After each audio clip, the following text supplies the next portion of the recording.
தினமணி நேயர்களுக்கு வணக்கம். ஐபிஎல் 2026 சனிக்கிழமை இரவு நடந்த ஆட்டம் வந்து ஒரு சுவாரஸ்யமான ஆட்டம். என்ன காரணம் அப்படின்னா, எல்லாரும் ஜெயிக்கிறதுக்காக 2 டீமும் சண்டை போட்டிருப்பாங்க.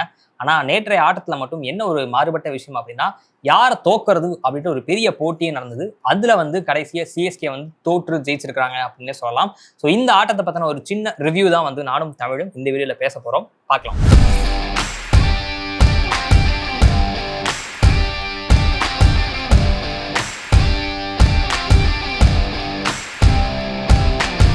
என்ன தமிழ், சிஎஸ்கே வந்து 2 மேட்ச் வந்து பேக் டு பேக் ஜெயிச்சுட்டு இந்த மேட்சுக்கு வந்தனால ரொம்ப ஒரு மாதிரி ஆரவாரமா சுவாரஸ்யமா இருந்தேன் நான். ஆனா என்ன நடந்தது அப்படின்னா, நீ தோக்குறியா நான் தோக்குறியா அப்படின்னு ஒரு பெரிய போட்டி போட்டு வந்து ருத்ராஜும் இஷான் கிஷனும் லீட் பண்ண மாதிரி தான் எனக்கு இருந்தது. ருத்ராஜ் வந்து ஒரு இடத்துல வந்து எது நீ தோக்க போறியா, அப்ப நான் எதுக்கு வந்திருக்கிறேன், நான் தான் தோப்பேன் அப்படின்னு இவர் ஒண்ணு பண்ண, இஷான் கிஷன் அதெல்லாம் முடியாது நாங்க தான் தோப்பேன் அவர் ஒண்ணு பண்ண. 2 பேரும் கடும் போட்டி போட்டு கடைசியில ருத்ராஜ் கெய்க்வாட் தலைமையிலான சிஎஸ்கே வந்து நாங்க தான் தோப்போம் அப்படின்னு தோத்து ஒரு ஜாலி மூடுக்கு போயிருக்காங்க அப்படின்னு நினைக்கிறேன். இப்போ நீங்க இது ஜாலி மூடுன்னு சொல்லும் போதே எனக்கு வந்து என்னன்னா மனசுக்குள்ள சோகம் இருக்கு. வந்து சிஎஸ்கே ஃபேன்ஸ் யாருமே வந்து எதிர்பார்த்துருக்க மாட்டாங்க. ஏன்னா அந்த அளவுக்கு வந்து ஒரு ஈஸியான கையில இருந்த கேமை எப்படி வந்து ஒரு டீம் எடுத்து கொடுத்துருந்தா பாருங்க. வச்சுக்காதீங்க சொன்னீங்களே, நீ தோக்குறதா நான் தோக்குறதா, யாராவது ஒருத்தர் தோறுங்க அப்படிங்கிற மாதிரி என்னன்னா வந்து இல்லப்பா நானே தோத்துறேன் அப்படிங்கிற மாதிரி ருத்ராஜ் வந்து இந்த வச்சுக்கங்க. ருத்ராஜ் மட்டும் கிடையாது, சிஎஸ்கே டீம் ஓவரால் எல்லாரும் சொல்லுங்க. ஏன்னா கேப்டன் தான், அவர் ஒருத்தர் மட்டும் சொல்ல முடியாது. அவரோட டிசிஷன்ஸ்னால இப்படி ஆயிருக்கலாம். ஆனா ஒட்டுமொத்த டீம் என்ன பண்ணிட்டாங்கன்னா வந்து இந்தாங்க நாங்கள் சரண்டர் ஆயிடுறோம் அப்படிங்கிற மாதிரி ஒரு கேம் வந்து கையில இருந்த கேமை வச்சுக்கங்க, எங்களுக்கு 4 இடம்லாம் எங்களுக்கு வேணாம்ப்பா, நாங்க வந்து தலா ஃபார் ரீசன் சொல்லிட்டு 7 இடத்துல இருந்துக்கிறோம் அப்படிங்கிற மாதிரி ஆசைப்பட்டு 7 இடத்துல உட்காந்துருக்காங்க. வந்து இந்த தலா ஃபார் ரீசன் தான் வந்து எல்லாத்துக்கும் காரணம்னு நினைக்கிறேன் நான். இப்போ பாயிண்ட்ஸ் டேபிள் 7வது இடத்துல இருக்கிறாங்க. ஸோ என் கேள்வி முதல்ல நம்ம எங்க இருந்து ஆரம்பிக்கலாம் அப்படின்னா, டாஸ் வின் பண்ணீங்க சரி, நம்ம சேசிங் கிடைக்கலையா அப்படின்னு ஆரம்பத்துல தோத்தப்பெல்லாம் பேசணும் சரி, நேத்து ஜெயிச்சாச்சு, அற்புதமான வாய்ப்பு, பிச்சு பார்த்தோம் அப்படின்னா வடிவேல் சொல்ற மாதிரி அப்படி சோறு அள்ளி கொட்டி சாப்பிடலாம் போல அளவுக்கு பல நீட்டா இருக்குது. எதுக்கு நீங்க பவுலிங் எடுத்தீங்க? அழகா பேட்டிங் எடுத்தா 220 240 250 எங்கேயோ கொண்டு போய் ஸ்கோர் செட் பண்ணிருக்கலாமா? ஏன் எதுக்கு? அதாங்க எனக்கும் புரியல. அப்படிங்கிற மாதிரிதான் வடிவேல் சொல்ற மாதிரி தான் ஒன்னும் புரியலைங்களையா அப்படிங்கிற மாதிரி ஃபுல்லா இந்த டிசிஷன் உங்களுக்கு டாஸ் விழுந்துருச்சு. விழாத போதெல்லாம் எனக்கு விழலைன்னு சொல்லிட்டு ஃபீல் பண்ணிட்டு டாஸ் விழுந்ததுக்கு அப்புறம் நாங்க வந்து பவுலிங் போடுறோம் அப்படின்னு சொல்லிட்டு அவங்களோட பேட்டிங் லைன் உங்களுக்கு தெரியும், அடிப்பாங்கன்னு தெரியும். என்ன டிஃப்ரெண்டா திங்க் பண்ணாரு எனக்கு தெரியல. ஒரு அப்படிதான் நம்பிக்கை நம்ம வந்து கண்டெயின் பண்ணிடுவோம் அப்படிங்கிற நம்பிக்கையில அதை வின் பண்ணி டாஸை வின் பண்ணி நம்ம பவுலிங் பண்ணல. தீய வைக்க இல்ல, அது ஓரளவுக்கு அந்த டாஸ் வின் பண்ண அங்க கூட வந்து அவங்க ஜஸ்டிஃபை பண்ணிடலாங்க. ஏன்னா வந்து ஃபர்ஸ்ட் பவர் பிளேயர் அடிக்க விட்டாங்க, அதுக்கப்புறம் என்ன பண்ணிட்டாங்கன்னா வந்து கண்டெயின் பண்ணி ஏதோ ஒரு இடத்துல அது தானா நடந்துச்சோ இல்லை பவுலர்ஸோட ஒரு ஹார்ட் ஒர்க்னால வந்து அந்த கண்டெயின் பண்ணாங்களோ அது கூட வந்து ருத்ராஜ் விட்டுலாம். டாஸ் வின் பண்ணது வந்து பெரிய விஷயமா வந்து அது பெருசா பாதிக்கல. ஆனா அதுக்கப்புறம் நடந்த விஷயங்கள்லாம் வந்து என்னன்னா ஏத்துக்கவே முடியாது. ஏன்னா வந்து பவுலர்ஸ் பண்ணதை வந்து சிஎஸ்கே பேட்டிங் ஆர்டர் வந்து என்னன்னா டோட்டலா கொலாப்ஸ் பண்ணி அவங்களோட எஃபர்ட்லாம் வீணடிச்சிட்டாங்க அப்படின்னு தான் சொல்லணும். வந்து நீங்க அவசரப்பட்டு பேட்டிங் போயிட்டு நினைக்கிறேன். அதுக்கு முன்னாடியே பல சமாச்சாரங்கள் சரி நம்ம போன வீடியோல கரெக்டா பேசணும். டாப்ல அபிஷேக் சர்மா இருக்கிறாங்க, டிராவிஸ் ஹெட் இருக்கிறாங்க, இஷான் கிஷன் இருக்கிறாங்க, எல்லாரும் லெஃப்ட் ஹேண்டர்ஸ். இதை காரணம் காட்டியே இந்த அகில் ஹோசனை வெளில உட்கார வச்சிருவாங்க அப்படின்னு சொல்லி முடிக்கல, அதுக்குள்ள வாயில வச்சிட்டீங்க ஜூஸ்ன்ற மாதிரி. அகில் ஹோசனை வெளில உட்கார வச்சு மேத்யூ ஷாட் கொண்டு வரீங்க. கேட்டா அவங்க லெஃப்ட் ஹேண்டர்ஸ் என்கிட்ட ஆஃப் ஸ்பின்னர் கொண்டு வரேன்னு. புரியல எனக்கு. இல்ல கண்டிப்பா பேசியிருந்தோம். அதை வந்து வின்னிங் காம்பினேஷன் மாத்த வேணாம், கல்யாணம் வந்து போயிட்டாரு, அவருக்கு பதிலாக வந்து இந்த 2 பேரை ராமகிருஷ்ண கோஸ் இல்லைன்னா வந்து முகேஷ் சௌத்ரி, இவங்க 2 பேர்ல நம்ம முகேஷ் சௌத்ரி எடுக்கலாம். அது இன்ஜுரிங்க, அது ஓகே. அது இது ஏன் இந்த இது என்ன பாயிண்ட்க்கு வரேன். அந்த சொல்லி முடிச்சு ஆடுறதுனா அன்னைக்கு காலைல 6 மணில ஆடுறா வருவோம் அப்படிங்கிற மாதிரி வியாதி வேற இருக்கா? ஆமா, அந்த முகேஷ் சௌத்ரி சொல்லி அதை எடுத்திருந்தாங்க. அங்க வந்து சிஎஸ்கேவோட மைண்ட் செட் புரிஞ்சு முடிச்சு வேற வழி இல்லை எடுத்துட்டாங்க. வந்து வின்னிங் காம்பினேஷன் அவர் ஒருத்தர் மட்டும் இல்ல, இது வந்து நேச்சுரலா நடந்தது. இதை வந்து 2வது விஷயமா வந்து அகில் ஹோசனை கொண்டாங்கல்ல, வந்து படிச்சு சொன்னோம்ல வேணாம் அகில் ஹோசன் எடுக்காதீங்க, அவர் வந்து வின்னிங் காம்பினேஷன் இருக்குன்னு சொன்னோம். நீங்க மேத்யூ ஷாட்டை கொண்டு வந்துட்டு என்ன பண்ணாருன்னா வந்து அவர் பவுலிங்கை பொறுத்த வரைக்கும் 2 ஓவர் நல்லா தான் போட்டாரு. ஃபர்ஸ்ட் அவர் வச்சு ஓப்பன் பண்ணாங்க, நல்லா போட்டாரு. அதுக்கப்புறம் 2வது ஓவர் வந்து இன்னும் 7 ரன். என்ன இவன் நல்லா போடுறான், சரியில்லையே, இந்த அப்போ 20 கொடு அப்படின்னு கொடுத்த மாதிரி. எப்படா வந்து சிஎஸ்கே வந்து ஸ்பின் பவுலர் கொண்டு வாங்கப்பா, ஒரு யூஸ் பண்ணுங்கன்னு சொல்லிட்டு கத்தி கதருவோம், அப்பெல்லாம் யூஸ் பண்ண மாட்டாரு. இருந்து நேத்து வந்து என்ன பண்ணாரு, 3வது ஓவர் பவர் பிளேல கொடுத்து 25 ரன் அடிச்சிட்டாங்க. வந்து ரொம்ப ஹாப்பி ஆயிட்டாங்க. வந்து ஆனா அது பெருசா பாதிக்கல. ஏன்னா மத்த பவுலர்ஸ் எல்லாமே அதுக்கப்புறம் ஏன்னா சிஎஸ்கே பண்ண 2 தப்பா இருந்தது, 2 ஓவர் எக்ஸ்பென்சிவ் ஓவர் அந்த பவர் பிளேக்குள்ளே முடிஞ்சு வச்சு மற்ற இடத்துல கண்டெயின் பண்ணிட்டாங்க. அங்க கூட மன்னிச்சிடலாங்க. வந்து அதுக்கப்புறம் இவங்க எல்லாமே கரெக்டா ஓவரா நல்லா பந்து போட்டு அதை கட்டுப்படுத்திட்டாங்க. அந்த மேத்யூ ஷாட்டை கொண்டு வந்தது வந்து என்னன்னா வந்து கொண்டு வராமலே இருக்கலாம், அதாவது அகில் ஹோசனே பண்ணியிருந்திருப்பாரு அப்படிங்கறதான் வந்து எனக்கு தோணுச்சு. வந்து அடுத்து என்னன்னா, நீங்க சிவம் துபேவே டீம்ல வச்சிருக்கீங்க. அவர் பேட்டிங்கும் செய்வாரு, பந்தும் போடுவாரு. நான் அவருக்கு பந்து வீச வாய்ப்பு தரமாட்டேன் அப்படின்ற முடிவை உறுதியா எடுத்துட்டீங்கன்னா இம்பாக்ட் பிளேயரா யூஸ் பண்ணுங்க. அவர் அப்படிதானே யூஸ் பண்ணிட்டு இருந்தாங்க. கண்டிப்பா அவர் எதுக்கு நீங்க ஃபீல்டிங்ல கொண்டு வந்து அவரை அலைய விட்டு ஓட விட்டு நிக்க விட்டு கஷ்டப்படுத்தி பாவம் நூர் அகமது பால ஒரு கேட்சை வேற விட்டுவிட்டாப்ல. அந்த கேட்சை பிடிச்சிருந்தாலும் நூர் அகமது ஒரு நல்ல ரிதம்ல இருந்திருப்பாரு. ஒரு 2-3 விக்கெட் கிடைச்சிருக்கும். ஏன் எதுக்கு ஃபர்ஸ்ட் ஒரு 3 மேட்ச்ல வந்து இந்த உங்களை சிவம் துபை யூஸ் பண்ணிருக்க மாட்டாங்க வந்து. அதுக்கப்புறம் சிவம் துபை வந்து யூஸ் பண்ணாங்க. நம்ம கூட அதுக்கு வந்து பேசியிருந்திருப்போம். சிவம் துபைக்கு பந்து போட தெரியும்னா வந்து ருத்ராஜுக்கு தெரியுமாப்பா அப்படிங்கிற மாதிரி பேசியிருப்போம் வந்து. ஏன்னா அவர் இடையில யூஸ் பண்ணி விக்கெட்லாம் எடுத்திருப்பாரு வந்து. எடுத்தவொடனே என்ன சொன்னாங்கன்னா வந்து ஓகே அவரை அப்படி ஒன்று அந்த டெம்ப்ளேட்ல போயிடணும். இவருக்கு பந்து போட தெரியும், அவர் வந்து T20 வேர்ல்டு கப் நல்லா பெர்ஃபார்ம் பண்ணிருக்காரு, இவரை வச்சு நம்ம யூஸ் பண்ணணும். இல்லையா நீங்க சொன்ன மாதிரி இம்பாக்ட் இது இத்தனை வருஷமா என்ன 6 ஆஃப் தி டே வாப்பா 6 அடிப்பா ஒரு 20 பாலுக்கு வந்து என்னன்னா வந்து ஒரு 50 60 அடிச்சுட்டு போப்பா அப்படின்னு அந்த மாதிரியே யூஸ் பண்ணிருக்கணும். அதுவும் இல்லாம இதுவும் இல்லாம சிவம் துபை கொண்டு என்ன பண்ணிட்டாங்கன்னா நான் உனக்கு வந்து புதுசா ஒரு ரோல் தரேன், நீ வந்து ஃபினிஷர். டே நான் ஃபினிஷர் இல்லைன்னு அவர் சொல்றாரு. இல்ல நீ ஃபினிஷர் தான், நீ விளையாடு அப்படின்னு சொல்லிட்டு பின்னாடி இறக்கி விட்டா அவர் என்ன பண்ணுவாரு? அந்த விஷயத்துக்கு நான் திரும்பி நம்ம பின்னாடி வரேன். நான் தூபே விஷயத்துக்கு பேட்டிங் விஷயத்துக்கு போன மேட்ச் வந்து பஞ்சாபோட சன்ரைசர்ஸ் ஆடினாங்க இல்லையா, அதுல பஞ்சாப்ல சஷாந்த் சிங் என்ன அழகா பவுல் பண்ணாரு. ஸ்ரேயஸே அழகா சொல்லியிருப்பாரு, எனக்கு வந்து அவங்க பவர் பிளேல ஓங்கி ஒரு அடி அடிச்சனால எனக்கு அந்த நேரத்தில் ஒரு 120 கிலோமீட்டர் ஸ்பீட் வேகத்துல வீசக்கூடிய ஒரு மீடியம் பேஸ் பவுலர் எனக்கு தேவைப்பட்டாரு. கரெக்டா சஷாந்த் சிங் அந்த நேரம் வந்தாரு அப்படின்னாங்க. அது டீமு. அதே பேஸ் பவுலிங் தானே இவரும் போடுவாரு. பயன்படுத்துறாம்ல, அதை பார்த்தாவது ஏதாவது ஒரு ஸ்ட்ரிக்ஸ் வச்சுக்கலாம்ல. ஏன்னா இப்ப நீங்க அனலைஸ் பண்றீங்கன்னா என்ன நீங்க பின்னாடி ஒர்க் பண்றீங்க, போன மேட்ச் அப்சர்வ் பண்ணிருப்பீங்க, அவன் எதுல அவுட் ஆனா வீக் பாயிண்ட் என்ன எல்லாம் ஜட்ஜ் பண்ணிருப்பீங்க. பார்த்துட்டு வந்து அப்படின்னா எனக்கு புரியல. நான் எனக்கு தோன்றதா செய்வேன் அப்படின்னா இல்ல. ஆனா எனக்கு என்ன தோணுச்சுன்னா நேற்று மேட்ச் பொறுத்த வரைக்கும் ஏன்னா பவுலிங் இந்த ஆப்ஷன்லாம் பண்ணல, சிவம் யூஸ் பண்ணல, எல்லாம் ஒரு பக்கத்து எடுத்துரும். ஏன்னா பவுலிங் பொறுத்த வரைக்கும் அவங்க நல்லா டீசெண்டா பண்ணிட்டாங்க, நல்லா பந்து போட்டாங்க. அதனால சின்ன சின்ன எரர்ஸ் கூட நம்ம கண்ணுக்கு தெரிய வேணாம். ஏன்னா வெல் பிலோ 200 பிலோக்கு கண்டெயின் பண்ணிட்டாங்க. அது எங்கேயோ பாயிண்ட் ஸ்கோர் 200 கீழே வந்தது ரொம்ப ரொம்ப சந்தோஷம் வந்து. ஏன்னா மற்ற பவுலர்ஸ் இருந்தாங்க, மன்னிக்கணும், சிஎஸ்கே பவுலர்ஸ் நல்லா பந்து போட்டாங்க, அதுல எந்த மாற்று கருத்துல எல்லாம் வச்சுக்கிட்டே என்ன சொல்றான் அப்படின்னா அது உன் பவர்ல எரியல, அவன் செஞ்ச தவறுல இருந்ததுன்ற மாதிரி. எஸ்ஆர்ஹெச் பண்ண தவறுனாலதான் அவன் 250 கிட்ட போயிருக்க வேண்டியது 194. கண்டிப்பா வந்து பவுலர்ஸ் பொறுத்த வரைக்கும் பாத்தீங்கன்னா எனக்கு பெருசா வந்து ஒன்றும் குறையா சொல்றதில்ல. 1-2 மிஸ்டேக்ஸ் மட்டும் இருந்துச்சு. என்னன்னா வந்து ஒரு 2-3 எக்ஸ்பென்சிவ் ஓவர்ஸ் போட்டாங்களே தவிர மற்றபடி அதுவும் பவர் பிளேல தான் அந்த எக்ஸ்பென்சிவ் ஓவர்ஸ் போனுச்சு. மற்றபடி பவுலர்ஸ் பொறுத்த வரைக்கும் வந்து அன்சுல் கம்போஜா இருக்கட்டும், Mukesh Choudhary and Jamie Overton, Gurjapneet Singh எல்லாமே அவங்களோட ஒர்க். ஜேமி ஓட்டன் ரொம்ப சூப்பராகவே போட்டிருக்காரு அந்த டோர்னமெண்ட்ல. ஓரளவுக்கு எப்பா ராசா மஹராசா அப்படின்னு சொல்லக்கூடிய ஒரு பந்து வீச்சாளர் அப்படின்னா ஜேமி ஓட்டன் அப்படி ஒரு பந்து வீச்சாளராக இருக்காரு. அன்சுல் கம்போஜா பாராட்டியே டெத்துல வந்து அட்டகாசமா எக்ஸிக்யூட் பண்றாங்க. என்ன பிளான்? ஓகே, அது ஒரு டெம்ப்ளேட்ல தான் அவங்க யூஸ் பண்ணிக்கிறாங்க அப்படின்னாலும் அதை எக்ஸிக்யூட் பண்றது அப்படின்றது சாதாரண விஷயம் கிடையாது. சூப்பரா போடுறாரு. நூர் அகமது கூட என்னன்னா வந்து அவர் விக்கெட் தான் எடுக்கலே தவிர அவருமே வந்து ரொம்ப அருமையா அந்த கேட்ச் தூபே பிடிச்சிருந்தாருன்னா தூபே நேத்து நூர் அகமது வந்து நல்லா பந்து கண்டிப்பா ஒரு விக்கெட் கிடைச்சிருந்துச்சுன்னா அதுக்கப்புறம் அவரோட பவுலிங் ஸ்பெல் வந்து வேற மாதிரி இருந்திருக்கும். அப்ப ஓவரால் பார்க்கும்போது பவுலிங்கை பொறுத்த வரைக்கும் பெரிய குறைய இல்லைங்க வந்து. அது கரெக்டாக தான் இருந்தது. எனக்கு அதுல இன்னொரு ஒரே ஒரு டேர்னிங் பாயிண்ட் என்ன சொல்லி முடிக்கணும் அப்படின்னா சஞ்சு சாம்சன் சொல்லுவேன் நான். ஏன்னா வந்து அபிஷேக் சர்மா வந்து நொறுக்கிட்டு இருந்தாரு, தூபே வேற கேட்ச் வாய்ப்பை விட்டுட்டாரு, அடா படுபாவி அப்படின்ற மாதிரி நமக்கு தோணுச்சு. ஸோ அந்த நேரத்துல தான் வந்து ஓவர் 10 பால்ல சஞ்சுக்கு கேட்ச் போயிருக்கும். ஓவர் 10 வந்து ஜஸ்ட் மிஸ் அப்படின்னு தான் போயிருப்பாரு. சஞ்சு எப்பா அது அவுட்டப்பா ரிவ்யூ பண்ணி அப்படின்னு கேட்டு ரிவ்யூ எடுத்து நமக்கு விக்கெட்டா விழுந்ததுன்னு நினைக்கிறேன். எனக்கு தெரிஞ்சு வந்து அந்த இன்னிங்ஸ்ல வந்து ஒரு பெரிய டேர்னிங் பாயிண்ட் அப்படின்னா சஞ்சு எடுத்த அந்த ரிவ்யூ அப்படின்னு நான் சொல்லுவேன். கண்டிப்பா ஏன்னா இது வந்து உண்மையிலேயே வந்து அது வந்து டேர்னிங் பாயிண்ட் தான். ஏன்னா அந்த ஃபர்ஸ்ட் ஒரு கேட்ச ஓவர் தான் விட்டுருப்பாரு வந்து தூபே வந்து. அவர் இருந்திருந்தாருன்னா எஸ்ஆர்ஹெச்ல வேற யாரும் விளையாடணுமே தேவையில்ல. அவர் அந்த அளவுக்கு ஒரு எக்ஸ்ப்ளோசிவான 200 ரொம்ப ஈஸியா கிராஸ் பண்ணிருப்பாங்க. 230 240 அவங்க வந்து அச்சீவ் பண்ணிருப்பாங்க. அது முடியாம அது பண்ணதுக்கு காரணம் முக்கியமானது சஞ்சு அந்த டிஆர்எஸ் எடுத்தது வந்து ரொம்ப ரொம்ப ஒரு கிளவர் கால் அப்படின்னு தான் சொல்லணும். இப்ப வாங்க பேட்டிங். என்ன என்ன என்ன இது எனக்கு புரியவே இல்லைங்க அப்படின்ற மாதிரி எத்தனை குழப்பம், என்ன கூத்து இது. பேட்டிங்கை பொறுத்த வரைக்கும் நானும் இந்த இப்போ வருவான், இந்த இப்போ வந்துருவான், இந்த ஒரு மேட்ச் கொடுப்போம், இந்த ஒரு மேட்ச் ஒரு பிளேயர்னா நம்ம என்ன சொல்லலாம்னா வந்து ஈஸியா உட்கார வச்சிருக்கான்னு சொல்லலாம். ஒரு கேப்டன் வந்து ஏன்பா ருத்ராஜ் எத்தனை வாட்டி சொல்றது வந்து ஒரு இது நல்லா விளையாடலாம். ஆனா அதிசயமா என்னன்னா நேற்று பேட்டிங் வந்து நல்லா தாங்க ஆரம்பிச்சாரு. ஒரு ஃபர்ஸ்ட் பவுண்டரி பாத்தீங்கன்னா சூப்பரா ஷாட் அடிச்சுப்பாரு வந்து. இப்ப ருத்ராஜ் சாம்சன் சரி ருத்ராஜ் சரி நல்லா தான் ஆரம்பிக்கிறாங்க வந்து.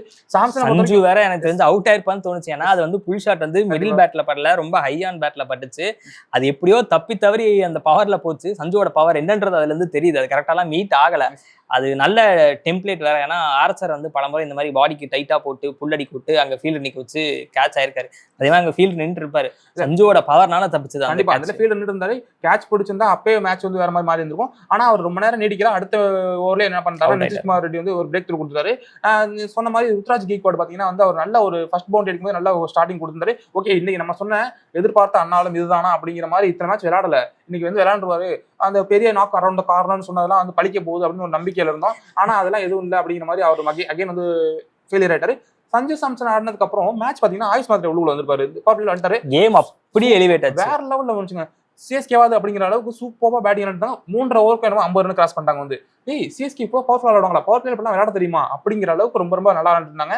இடையில இவர் பண்ண ஒரு வேலை என்னன்னா வந்து, ருத்ராஜ் தெரிஞ்சு பண்ணாரா இல்ல தெரியாம பண்ணாரா என்னன்னு தெரியல, ஒரு 2 ரன்னுக்கு புஷ் பண்ண சொல்லி என்ன பண்ணிருப்பாருன்னா வந்து, ஒரு ஆயுஷ் மாத்திரை ஓடிப்பாங்க, 2 விக்கெட்ஸ் ஓடிப்பாங்க வந்து. அந்த இடத்துல எனக்கு தெரிஞ்சு கேமோட மொமெண்டம் ஓகே, அதனாலதான் வந்து மொமெண்டம் ஆச்சு. அது நான் கூட குறை சொல்ல மாட்டேன். அந்த இடத்துல அவருக்கு இன்ஜூரி ஆச்சு, மொமெண்டம் பிரேக் ஆச்சு, எல்லாம் ஃபைன் தான். அதுக்கப்புறம் வந்து அவர் திருப்பி ஆட வச்சது கிரைம் நம்பர் 1. கிரைம் நம்பர் 2, அடுத்த பாலே வந்து குவிக் சிங்கிள். நீ ஏதாவது தூரமா அடிச்சு மெதுவா நடந்து வந்து சிங்கிள் எடுத்தா கூட பரவாயில்ல, பக்கத்துல இருக்கிற ஃபீல்டர் வச்சு குவிக் சிங்கிள் வாடா அப்படின்னு எனக்கு புரியவே இல்லை. முடியும், அவருதான் அடிபட்டு கால் தெரியுது. அதுவும் அடுத்த பாலே. கண்டிப்பா என்னங்க, அது வரைக்கும் சிஎஸ்கேவோட கை மேல அந்த மேட்ச் இருந்துச்சு. இதை வந்து நம்ம ஈஸியா ஜெயிச்சோம். சொல்ல போனா ஒரு 16-17 ஓவர்ல ஜெயிக்கிற அளவுக்கு தான் அந்த ஸ்பீட்ல தான் ரன் போயிட்டு இருந்துச்சு. அந்த அவர் ஆயுஷ் மாத்திரை வந்து அந்த கால் முடியாம ஓடி போய் ஒரு 2 கம்ப்ளீட் பண்ணிட்டு அடுத்து அவர் அப்படியே உள்ள போயிருந்தா நம்ம என்ன பண்ணிருக்கலாம்னா, அந்த இடத்துல ஒரு டெவால் பிரேவிஸியோ சர்ஃப்ராஸ் கானியோ இல்லைன்னா வந்து சிவம் துபே, இது மாதிரி வேற ஆப்ஷன்ஸ் நம்ம வந்து ட்ரை பண்ணி வந்து மேட்ச் வந்து அப்படியே எடுத்து வந்துடலாம், மொமெண்டம் கேரி பண்ணிருக்கலாம். அடுத்த முறை விளையாட வச்சு அவர் விக்கெட் ஆயிட்டு அதுக்கப்புறம் என்ன பண்ணிட்டாங்கன்னா வந்து அங்க அப்படியே மொமெண்டம் பிரேக் ஆனிச்சு. ஒரு 10 அது இன்ஜுரி ஆகும் போதே ஒரு 10 நிமிஷம் கேப் கிடைச்சிச்சுங்க. டைம் அவுட்டே ஒரு கண்டிப்பா டைம் அவுட்டே ஒரு 2 நிமிஷம் தான் கிடைக்குது. அதுக்குள்ள வந்து அவங்க ஒரு டீம் அவங்க ஸ்ட்ராட்டஜி வகுக்குறாங்க. 10 நிமிஷங்கிறது வந்து அது ரொம்ப ரொம்ப ஒரு கோல்டன் டைம் அவங்களுக்கு வந்து. அதை அழகா பயன்படுத்திக்கிட்டு என்ன பண்ணிட்டாங்கன்னா விக்கெட் எடுத்தாங்க. சரி, அவர் தான் ஆயுஷ் மாத்திரை அடிபட்டுருச்சு, விக்கெட் ஆகி போறாரு, உனக்கு என்னப்பா ருத்ராஜ், உனக்கு என்ன அப்படிங்கிற மாதிரி அடுத்த ஒரு ஓவர்ல என்ன பண்றாருன்னா அவரும் விக்கெட் எடுத்து போறாரு வந்து. இந்த இடத்துல அவங்க எனக்கு என்ன தோணுச்சுன்னா, மேத்யூ ஷாட்டை சேர்த்தீங்க, ஏதோ ஒரு ஜஸ்டிஃபை பண்ணி சேர்த்து விக்கெட் எடுத்தாரு வந்து. பேட்டிங்ல எதுக்கு அவர் கொண்டு வந்தீங்க? அங்க வந்து ஒரு மொமெண்டம் அப்படியே இன்னிங்ஸ் பில்டப் பண்ணாங்க, பார்ட்னர்ஷிப் பில்டப் பண்றதா கேட்டோம். அப்படியே பில்டப் பண்ணாலும் அவர் இது பண்ணணும்ல, அடிக்கணும்ல, அதை அங்க மிஸ் பண்ணிட்டாங்க. அவங்க வந்து ஒரு டிஃபென்சிவ் மோடுக்கு போயிட்டாங்க. ஓகே, நல்ல ரன் ரேட் போயிடுச்சு, கொஞ்ச நேரம் தடவி கொஞ்சம் எக்ஸ்டெண்ட் பண்ணோம்னா அதுக்கப்புறம் பின்னாடி எக்ஸ்ப்ளோசிவ் பேட்டர்ஸ் இருக்காங்க, அவங்க வந்து அடிச்சிருவாங்க அப்படின்ற டிஃபென்சிவ் மோடுக்கு போனவன் எனக்கு தெரிஞ்ச பிரச்சனை அப்படின்றது தோணுது. நம்ம வந்து ருத்ராஜ் சொன்னீங்க, ருத்ராஜ் பெரிய ப்ரெஷர்ல இருக்காருன்றது அவர் அந்த வைடு கேட்டதுலேயே எனக்கு தெரிஞ்சு, வைடுக்கு ரிவ்யூ கேட்டதுலேயே தெரிஞ்சு கொழுப்புதான் உனக்கு அப்படின்றது. மண்டை வந்து கோளாறு இருக்கு அப்படின்றது அதுல இருந்தே நமக்கு தெரியுது. பாவம், அது வந்து ஒரு கேப்டன், அது வந்து பெரிய லெகசி இருக்கு, 5 முறை கோப்பை ஜெயிச்ச ஒரு டீமுடைய நம்ம லீட் பண்றோம் அப்படின்னா ஏகப்பட்ட ப்ரெஷர் இருக்கும். அந்த ப்ரெஷர்ல அவர் இந்த மாதிரியான தவறுகள்லாம் செய்யறாரு அப்படின்றது நமக்கு எவிடென்ட்டா தெரியுது. ஸோ அதை வந்து சரி பண்ணக்கூடியது வந்து ருத்ராஜும் அணி நிர்வாகம் தான் சரி பண்ணணும் அப்படின்னு நினைக்கிறேன் நான். ஸோ அடுத்து இப்போ எங்க வந்தோம் அப்படின்னா, நம்ம இதுவும் முன்னாடியே பேசினதான், எப்ப உங்க டீம்ல மிகப்பெரிய ஒரு நட்சத்திர ஆட்டக்காரரா யாரை வச்சிருக்கிறோம் அப்படின்னா டியாவால் பிரேவிஸை நம்ம வச்சிருக்கோம். ஸோ டியாவால் பிரேவிஸை எந்த அளவுக்கு நீங்க டிலே பண்றீங்களோ அந்த அளவுக்கு உங்க டீமுக்கு நல்லது கிடையாது. முடிஞ்ச அளவுக்கு சீக்கிரம் பண்ணுங்க அப்படின்னா முடியாது, நாங்க அவரை டிலே தான் பண்ணுவோம்னு. தலைகளாகத்தான் குதிப்பேன்னு குதிச்சா அப்படிதான் ரிசல்ட் வரும் வந்து. ஏங்க 114 அக்ஷா இருந்துன்னா ஒரு 4 விக்கெட் விழுற வரைக்குமே கேம் வந்து சிஎஸ்கே கையில இருந்துச்சு. பாத்தீங்கன்னா 10 ஓவர்ல 80 ரன், மாடர்ன் T20 கேம்ல வந்து ஒரு 60 பாலுக்கு 80 ரன் தான் அடிக்க முடியாத ஸ்கோரா 6 விக்கெட் நம்ம கையில இருக்கு வந்து. இது அவருக்கும் தெரியுது. அப்ப என்ன மாதிரி ஒரு டிசிஷன், நீ போயிட்டு வாப்பா அப்படின்னு சொல்லிட்டு டெவால் பிரேவிஸ் முன்னாடி அப் பண்ணி இறக்கிருந்தாங்கன்னா அவர் வந்து எக்ஸ்ப்ளோசிவ் ஒரு 20 பால் விளையாண்டுருந்தாருன்னா அது ஸ்கோரே வேற மாதிரி இருந்திருக்கும். பிளஸ் நம்ம 2 ரேட் ஜெயிச்சு மேட்ச் எங்கேயோ போயிருந்திருக்கும், பாயிண்ட்ஸ்ல கம்ஃபர்டபுளா உட்காந்துருக்கலாம். அதை மாத்திட்டு அவர் மேத்யூ ஷாட் வந்து இப்பதான் வந்து ஒரு சேஞ்சிங் ஒரு ஆளா கொண்டு பவுலர் போல அவர் கொண்டு வரீங்க வந்து. அவரை போய் எதுக்கு பேட்டிங்ல நீங்க வந்து இது கொண்டு வந்தீங்க அப்படின்னு எனக்கு புரியவே இல்லை வந்து. பியூரஸ்ட் ஃபார்ம் ஆஃப் ஒரு ஓடிஐ இன்னிங்ஸ் ஆடின தான் இருந்தது. T20க்கான எந்த ஒரு இன்டெக்டும் அவர் பேட்டிங்ல இருந்து எனக்கு வெளிப்படவே இல்லை. சரி, அப்படி இருந்து ஓகே, ஒரு விக்கெட்ஸ் போகுது, நான் வந்து விக்கெட்ஸ் அரெஸ்ட் பண்றதுக்காக விளையாடுறேன் அப்படின்னு சொன்னா கூட அதை ஜஸ்டிஃபை பண்ணா என்ன பண்ணா, டீமை வந்து கடைசியில் கொண்டு வின் பண்ணி தரணும் வந்து. கடைசியா வின் பண்ண போற நேரத்துல ப்ரெஷர்லாம் தூக்கி அங்க பின்னாடி வரவங்க தலையில வச்சு போற மாதிரி என்ன பண்ணாருன்னா, அவர் ஒரு பவர் ஷாட் ஆடினாருங்க, சூப்பர் பவர் ஷாட் ஆட்டாரு அப்படின்னு நினைக்கும் போது அந்த பால் விக்கெட் வந்து. அது வரைக்கும் அவர் 30 சிங்கிள் எடுத்திருந்தாரு. சிங்கிளா தெரியிட்டு இருந்தியா, இதான் எவ்வளவு நேரம் ஓட்டிட்டு இருந்தியா அப்படிங்கிற மாதிரி அவுட் ஆயிட்டு போயிட்டாரு. அவர் வந்து என்னன்னா வந்து அவரால் முடிஞ்சது என்னன்னா ஒரு 30 பாலுக்கு 34 ரன் அடிச்சு என்னோட வேலை முடிஞ்சுப்பா அப்படிங்கிற மாதிரி 30 பால் சாப்பிட்டு போயிட்டாரு வந்து. அதுக்கப்புறம் அவர் அவங்களுக்கு சரி ஓகே சிவம் துபே வராரு, அவர் அடிச்சுவாரு, அவரோட சிவம் துபே யாரு ஃபினிஷர்னு சொன்னா எனக்கு புரியல, அவங்களை காட்டுங்க முதல்ல நீங்க. எனக்கு புரியலங்க. சிவம் துபே நம்ம பேசினதான் வந்து ஒண்ணு அவரை பவுலரா யூஸ் பண்ணி இந்த மாதிரி பேட்டிங்ல ஃபினிஷரா வச்சுக்கிட்டீங்கன்னா அந்த மாதிரி ரோல் கொடுத்து அவரோட ரோலை கிளியர் கட்டா இப்படி தான் சொல்லிருங்க. இல்லையா அவர் வேற ஃபினிஷரா எப்படிங்க சிவம் துபே எனக்கு செட்டே ஆகாது. செட் ஆகாதான் புரியுது வந்து. இவங்க சொல்றதுக்கு ஒரு அவர்ட்ட ஷாட்ஸே இருக்காது. நான் சொல்றேன், எனக்கு சிவம் துபே மேல ஏகப்பட்ட மரியா இருக்கு. போன வீடியோல சொன்னதுதான் ரிப்பீட் பண்றேன். அவருக்குன்னு ஒரு சில லிமிடேஷன் இருக்கு. ஆனா அந்த லிமிடேஷன் எந்த அளவுக்கு மேக்ஸிமைஸ் பண்ணணும் அப்படின்றதுல சிவம் துபே தான் கில்லாடி. அதுல எனக்கு மாற்றுக்கிறதே கிடையாது. ஸோ அப்படிப்பட்ட பிளேயர் இருக்கும்போது அந்த லிமிடேஷனுக்கு எது கம்ஃபர்டான ஸ்லாட்டோ அந்த கம்ஃபர்டான ஸ்லாட்ல அவர் கொண்டு போய் உட்கார இருக்கிறதா வந்து பெரிய ஒரு ஸ்மார்ட் மூவா இருக்கும்னு நினைக்கிறேன். ஏன்னா அதுதான் வந்து சிஎஸ்கே சக்சஸ் கொடுத்துருக்கு. ஸ்பின் இவன் வந்து அட்டகாசமா ஆடுறான். நீ போய் ஸ்பின் நொறுக்கி விடு அப்படின்றதான் வந்து டெசிஷன் சக்ஸஸா இருந்திருக்கின்ற பட்சத்துல நீங்க அதை விட்டுட்டு அவருக்கு அன்கம்ஃபர்டபுளான ஒரு பொசிஷன்ல வந்து ஃபினிஷர் ரோல் கொடுத்தீங்கன்னா யாக்கர் போட்டா அவரால் என்ன பண்ண முடியும்? கண்டிப்பா அவருக்கு வந்து திறமை இல்லை அப்படிலாம் சொல்லல. நீங்க லேப் ஷாட் ஆடணும், இல்லை இறங்கி வந்து அடிக்கணும், அந்த மாதிரியான ஃபுட் மூவ்மெண்ட் ஏதாவது இருந்தாதான் வந்து பவுலர்ஸ் கன்ஃபியூஸ் ஆவாங்க, அவங்க பிளானை கொலாப்ஸ் பண்ண முடியும். எதுவுமே இல்லைன்றப்போ நீங்க சிவம் துபே ஃபினிஷரா மாத்துறது அப்படின்றது எனக்கு தெரிஞ்சு கிரைமான ஒரு டிசிஷன் தான். அது தேவையில்லாத முடிவும் கூட வந்து அதுக்கு அவர் ஆரம்பத்தில் பண்ணிட்டு இருந்த ஒரு முக்கியமான ரோல் ஒரு இம்பாக்ட் பிளேயர் ரோல்னு பார்த்தோம். அந்த இம்பாக்ட் பிளேயரா வந்து அவரோட இம்பாக்ட் கிரியேட் பண்ணிட்டு போனாலே டீமுக்கு வந்து பாதி பிரச்சனை இருக்காது அப்படின்னு தோணுது. வந்து ஏன்னா பேட்டிங் ஆர்டர்ல அவர் கொஞ்சம் முன்னாடியே இறக்கி விட்டுருந்தா அவர் ஸ்கோர் பண்ணி சிவன்குமார் ஓவர்ல ரன் அடிச்சிருக்கலாம். இவர் தூபே வந்து அழகா நீ 3 ஓவர் நல்லா போட்டாலும் வேணா தூபே இருக்கான்னு சொல்லி நிப்பாட்டி விட்டாங்க. அவங்க எதிரணி எந்த அளவுக்கு ஒரு பிளானை கிளியரா பண்றாங்க. அப்ப இந்த டீம்ல நம்ம டீம்ல சிஎஸ்கேல இருந்து என்ன பண்ணணும்னா அவங்களுக்கு தெரியணும்ல, சிவம் துபே வந்தாலே அவங்க ஸ்பின்னை கட் பண்ணுவாங்க தெரியும் போது அவங்க வந்து முன்னாடி இறக்கணும். ஏன்னா அப்போ அவங்களால ஸ்பின் ஏதோ ஒரு கட்டத்தில் யூஸ் பண்ணி ஆகணும். ஒரு ஓவரா கொடுத்து ஆகணும். வந்து லாஸ்ட் வரைக்கும் அவங்களால வச்சுக்க முடியாது. கம் டு த பாயிண்ட் என்ன, சிவம் துபே வந்து இவங்க வந்து வேஸ்ட் பண்ணிட்டு இருக்காங்க அப்படின்னு தான் தோணுது. எனர்ஜி வேஸ்ட் பண்ணிட்டு அவர் வேஸ்ட் பண்றது மட்டும் இல்லாம கேமே லூஸ் பண்ணிட்டு இருக்காங்க வந்து. ஸோ எனக்கு தெரிஞ்சு என்னன்னா சிவம் துபேவை மேலே இறக்குங்க, டிவால் பிரேவிஸை மேலே இறக்குங்க, சர்ஃபராஸை சிச்சுவேஷனுக்கு தகுந்தாப்புல கரெக்டான ஸ்லாட்ல இறக்கி விடுங்க. ஏன்னா சர்ஃபராஸ் எனக்கு தெரிஞ்சு இந்த பொசிஷன் ஃபிட் பண்ணால் நமக்கு வந்து கன்ஃபியூஸ் ஆக வாய்ப்பு இருக்குது. ஸோ சர்ஃபராஸை கரெக்டாக வச்சுக்காங்க, எந்த சிச்சுவேஷன் கரெக்டாக ஆப்டாக இருப்போம் அந்த சிச்சுவேஷனில் அவரை இறக்கி விடுங்கன்ற மாதிரி வச்சுக்கணும். எல்லாத்தையும் தாண்டி ஃபினிஷர் யார் கண்டுபிடிங்க. தோனி கிடையாதுன்னு ஆயிப்போச்சு. கண்டிப்பா நீங்க அவர் கால் சரியாகி வருவாரு அதெல்லாம் வேணாம். தோனி இல்லைன்றத மனசுல வச்சுட்டு சரியான ஃபினிஷர் இவன் தான்ப்பா என் ஃபினிஷர் அப்படின்னா அவரை கூட்டின ஆட வைங்க. 10 மேட்ச் டக் அவுட் ஆனாலும் சரி, 11 மேட்ச் வாய்ப்பு கொடுத்து அவரை தயார்படுத்துங்க அப்படின்னு தான் நான் சொல்லுவேன். நான் இப்ப நம்ம அதுக்காக என்ன பண்ணோம்னா ஒரு ஏலத்தில் நம்ம 2 பேரும் எழுத்து போட்டு வச்சிருக்கோம். வந்து அவங்களுக்கு என்ன ரோல்னு ஃபிக்ஸ் ஆகல. இப்போ உள்ளவங்களுக்கு கார்த்திக் சர்மாவும் பிரசாந்த் அவங்க 2 பேர் இருக்காங்க. அப்ப அவங்க என்ன பண்ணலாம்னா ஒரு ஃபினிஷரா நீங்க உருவாக்குங்க. அவங்கள பின்ன இடம் வாய்ப்பு கொடுத்து அவங்க நீங்க சொன்ன மாதிரி ஒரு 10 மேட்ச் இந்த டோர்னமெண்ட் ஃபுல்லா விளையாண்டு இவங்க தான் ஃபினிஷர் அப்படிங்கிற மாதிரி அவங்க உருவாயிருவாங்க. வந்து நீங்க எடுத்ததுக்கு ரீசனே வந்து 6 ஹிட்டிங் கேப்பபிலிட்டி இருக்குன்றது தான் அவங்க எடுத்ததே. அப்போ வந்து அந்த ஒரு 10 மேட்ச் அவங்க விளையாடாட்டா கூட அவங்களுக்கு வந்து இவங்க வந்து ஒவ்வொரு மேட்சா ஒரு இடையில 2 மேட்ச் விளையாண்டாலே போதும் அவங்களுக்கு தெரியும். ஈவன் நம்ம பார்த்தோம் பிரசாந்த் வந்து நல்லா தான் விளையாண்டா இருந்து. கார்த்திக் சர்மாவுக்கு தான் வந்து அந்த ஒரு மொமெண்டமோ ஏதோ ஒரு அடிக்கிறதுக்கு வந்து வாய்ப்பு கிடைக்கல தவிர பிரசாந்த் 2-3 கேம்ல ஒரு கேம் நல்லா விளையாண்டு ஸ்கோர் பண்ணிருப்பாரு. வந்து ஒரு 40-38 சம்திங் அடிச்சிருப்பாரு. வந்து அப்ப அவர் இருக்காரு. அப்ப அவர் அந்த இடத்துல உள்ளுக்குள்ள சேர்ந்தா கூட பினிஷிங் ஏதோ ஒரு ரோல் இருக்காங்க.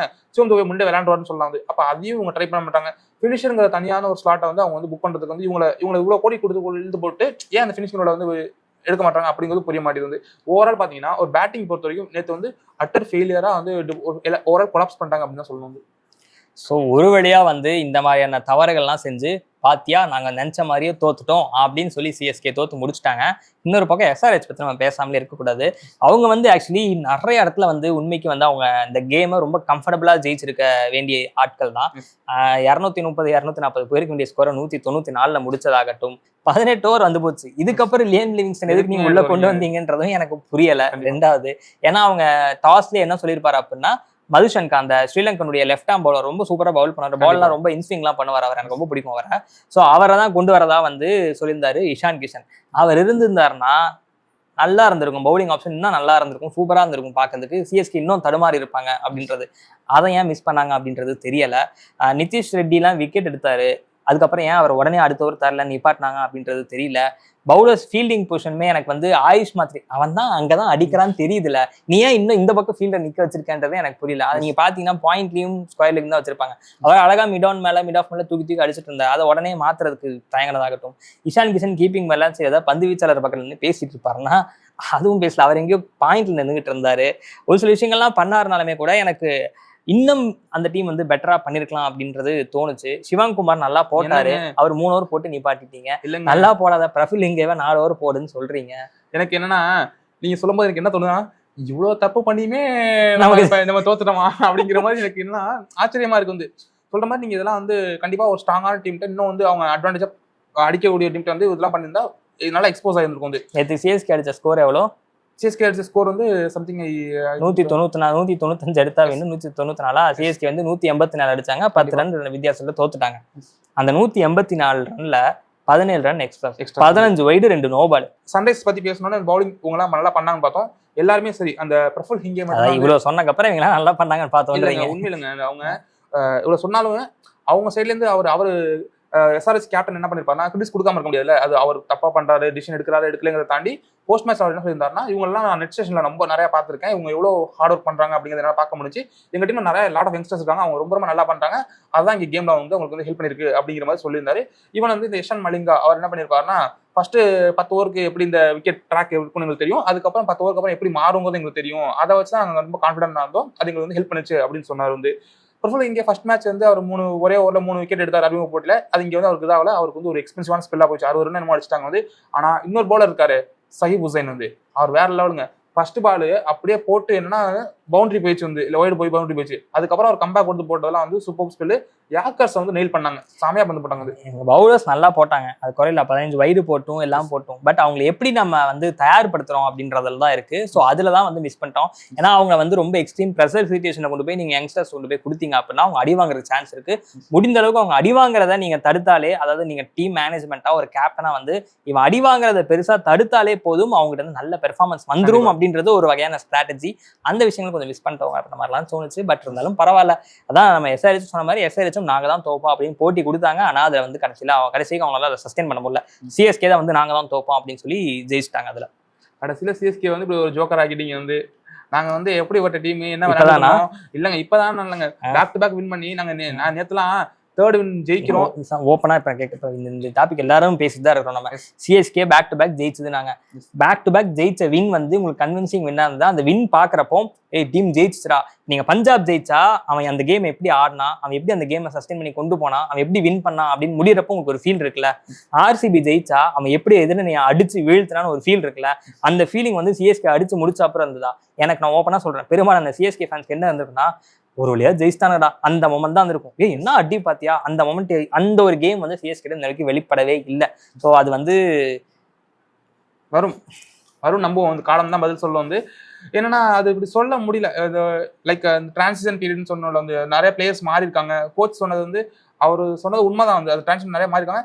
அது அடாப்ட் பண்ணி எவ்வளவு சீக்கிரம் அதெல்லாம் ரிப்பேர் பண்ணிட்டு உள்ளுக்குள்ள வராங்களோ அவ்வளவு சீக்கிரம் நல்லது வந்து. இல்லைன்னா என்னன்னா வந்து நீ சொன்ன மாதிரி தான் வந்து ஃபேன்ஸ் திங்க் பண்றதும் அதான் தான் இருக்கும்னு நினைக்கிறேன். அப்பாடா ஜெயிச்சிட்டாங்கடா, இந்த அப்பாடா ஜெயிச்சிட்டாங்கடாங்கிறத வச்சுட்டு கப்படிக்க முடியாது. என்ன பண்ணணும்னா வந்து ஒர்க் அவுட் பண்ணி காம்பீட் பண்ணி, ஒரு ராஜஸ்தான் எப்படி விளையாடுறாங்க, ஒரு பஞ்சாப் அண்ட் ஆர்சிபி இவங்க டாப்ல எப்படி இருக்காங்கன்னு பார்த்து அப்பாடா ஜெயிச்சிட்டாங்கிற ஒரு இதை மட்டும் வச்சுட்டு நம்மளால எப்படி கப்படிக்க முடியும்? இவங்க கூட அடுத்து பிளே ஆஃப் விளையாடுற மாதிரி இருக்கும், அடுத்து செமிஸ் ஃபைனல்ஸ் எல்லாம் போறோம். இதுலயே இன்னும் நீங்க பஞ்சாப் கூட எல்லாம் விளையாட வேண்டியது இருக்கு. அதெல்லாம் எப்படி இருக்கு, மொரட்டு ஃபார்ம்ல இருக்காங்க. பிரியன் சாய் எல்லாம் பார்த்தாலே எனக்கு பயமா இருக்கு. அவன் மொதல் 10 பால்ல 30 ரன் அடிக்கிறானா 35 ரன் அடிக்கிறானா, அப்படிதான் நான் எதிர்பார்க்க வேண்டியதா இருக்கு. அந்த அளவுக்கு பிளாஸ்ட் பண்றதுக்கு ஆள் இல்ல. இனிமேலுக்கு நம்மள்ட்ட அவைலபிள் பிளேயர்ஸும் வேற பிளேயர்ஸ்ல இவங்க வச்சா மாறி போயாகணும். இந்த சீசன் ஃபுல்லாவே என்னன்னா வந்து ஒரு டெஸ்டிங் பீரியடா தான் இருக்க போகுது. சிஎஸ்கேவோட அந்த டீம் எப்படி வந்து அதை கட்டமைக்க போறாங்க மறுபடியும் அப்படிங்கிறதுக்கான ஒரு டெஸ்டிங், ஒரு எக்ஸ்பெரிமெண்டல் கிரவுண்டா தான் இருக்க போகுது. அதை என்ன பண்றாங்க டீம் மேனேஜ்மெண்ட் உட்காந்து திங்க் பண்ணும். ருத்ராஜ் வந்து கண்டிப்பா வந்து he must Pander about something. என்னன்னா வந்து அவர் பேட்டிங் பத்தி தமிழ் தாங்க தெரியும், இங்கிலீஷ் தெரியாது. என்ன சொன்னீங்க? ருத்ராஜ் கேக் வந்து அவரை பத்தி ஆழமா யோசிக்க வேண்டியிருக்கு. அவரோட பேட்டிங் பத்தி ஆழமா யோசிக்கணும். அதுக்கப்புறம் வந்து கேப்டன்சில சில விஷயங்கள் ஒரு சில மேட்ச் நல்லா பண்ணாலும் அடுத்த சில மேட்ச்ல ஏன் சொதப்பறாரு, முக்கியமான தருணங்கள்ல எதுக்கு டீம் காம்பினேஷன் மாத்தணும், இது வந்து அவரோட முடிவு மட்டும் தானா இல்ல உள்ளுக்குள்ள கோச் இன்வால்வ் ஆயிருக்காரா, அது 2 பேரும் இன்வால்வ் ஆயிருந்தாலும் அதை வந்து அவங்க ரெக்டிஃபை பண்ணி இதை வேணாம்ப்பா. இப்ப அகில் ஹுசைன் நம்ம பேசணும், ஒரு எடுத்துக்காட்டு சொல்றோம் வந்து, அது மாத்தாம அவரே இருந்தாலும் 3 ஓவருக்கு 38, ஒருத்தர் 34 பாலுக்கு 30 பாலுக்கு 34 அடிக்கிறாரு, மேட்ச் ஸ்டார்ட் சொல்றாங்க. இதே விஷயத்த அகில் ஹுசைனால பண்ணிருக்க முடியும். அந்த வின்னிங் காம்பினேஷன்ல இருந்தா நல்லபடியா இருந்திருக்கலாம் வந்து. அது எதுக்கு மாத்தணும், இதெல்லாம் வந்து அவங்க திங்க் பண்ணணும் வந்து. திங்க் பண்ணிட்டு உள்ளுக்குள்ள வந்தாங்கன்னா அவங்களுக்கு வந்து அடுத்த கேம்ஸ்ல வந்து இப்பவே கொஞ்சம் மொமெண்டம் போன மாதிரி இருக்கு. இதை இன்னும் விட்டுறாம கொண்டு போகணும் வந்து. ஜெயிச்சிருந்தாங்கன்னா 4 இடத்துல இருந்திருப்பாங்க, ஜெயிக்கல, அதனால வந்து அது. ஸோ நம்ம இந்த வீடியோ நிறைவு செய்யறதுக்கு முன்னாடி ஆயுஷ் மாத்ரே பத்தி பேசி ஆகணும். அவர் வந்து இன்ஜுரி கன்சர்ன்ல இருக்கிறனால எனக்கு தெரிஞ்சு அவர் வருவாரான்றது தெரியல. அவர் நேற்று போன போக்க பார்த்தா கொஞ்சம் சிரமமா தான் இருந்தது. ஒருவேளை அவர் போனாலுமே என்ன பண்ணுவாங்கன்னா எனக்கு தெரிஞ்சு உர்வில் பட்டேல் கொண்டு வருவாங்க அப்படின்றது எனக்கு தோணுது. ஸோ அவர் வந்து நம்பர் 3க்கு ஃபிட் ஆகக்கூடிய ஆள் தான். போன சீசன் நம்பர் 3 தான் ஆடி கொஞ்சம் நொறுக்கி விட்டாருன்னு நினைக்கிறேன் நான். ஸோ எனக்கு தெரிஞ்சு அவர் ரீப்ளேஸ்மெண்டா இருப்பார் அப்படின்றது நம்புறேன். ஸோ பார்ப்போம். பட் என்ன இருந்தாலும் ஆயுஷ் மாத்ரே போனா அது ஒரு பெரிய லாஸ் தான். கண்டிப்பா அதுதான் சொல்ல வந்தாங்க வந்து. இப்பதான் பவர் பிளேல நல்லா விளையாடுற சிஎஸ்கேல வந்து ஒரு நல்ல ரன்ஸ் வருதுனாலே ஒன்று சஞ்சு சாம்சனால வருது, இல்லைன்னா வந்து ஆயுஷ் மாத்ரே வருது, இல்லை இவங்க 2 பேரால கலெக்டிவா வருது. இப்போ இவரும் போயிட்டாருன்னா எனக்கு அந்த இடத்துல எனக்கு என்ன நினைச்சேன், கேம் பார்க்கும்போது தோணுச்சுன்னா அவரால் முடியல. ஒன்று அவரா வந்து நான் வந்து என்ன விளையாடலப்பா லேட்டா விளையாடுறது வெளில போயிருக்கணும், இல்லை டீம் மேனேஜ்மெண்ட் நீ சின்ன பையன் போன தெரியாது, நீ இது இப்போ நீ அடி ஒரு கேமுக்காக நீ கஷ்டப்பட்டு சிரமப்பட்டேன்னா அடுத்த கேம் நீ ரூல்ட் அவுட் ஆக வாய்ப்பு இருக்கு. அதனால என்னன்னா நீ உட்காரன்னு சொல்லி உட்கார வைக்கணும். அவரை அந்த ஒரு புஷ் பண்ண வச்சா இருக்கட்டும், எல்லாத்தையும் நான் மன்னிச்சிருவேன். அடுத்த பாலே வந்து அவ்வளோ குவிக் சிங்கிள் போனா அதுக்கு ஒரு காமன் சென்ஸ் இருந்தாலே வந்து அதை பண்ண மாட்டாங்க. கண்டிப்பா அது ஏன் பண்ணாங்கன்னு இப்போ வரைக்கும் எனக்கு புரியல.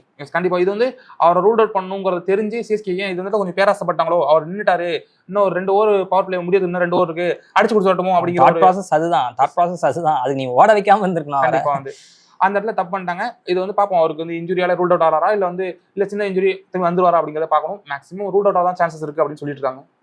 ஸோ பார்க்கலாம். ஸோ அடுத்த மேட்ச் வந்து சிஎஸ்கே யார் கூட விளையாடுறாங்களோ அந்த டீம் கூட வந்து கண்டிப்பாக நாங்கள் ஜெயிச்சே ஆவோம் அப்படின்ற நினைப்பில் போகிறாங்களா, இல்லை கண்டிப்பாக நாங்கள் தோக்க தான் போகிறோம் அப்படின்ற முனைப்பில் போகிறாங்களா என்னன்றது அடுத்த ஆட்டத்தில் தெரிஞ்சிடும். ஸோ அந்த ஆட்டத்தை பற்றின ரிவ்யூவில் உங்களை நாங்கள் மீண்டும் சந்திக்கிறோம். நன்றி, வணக்கம்.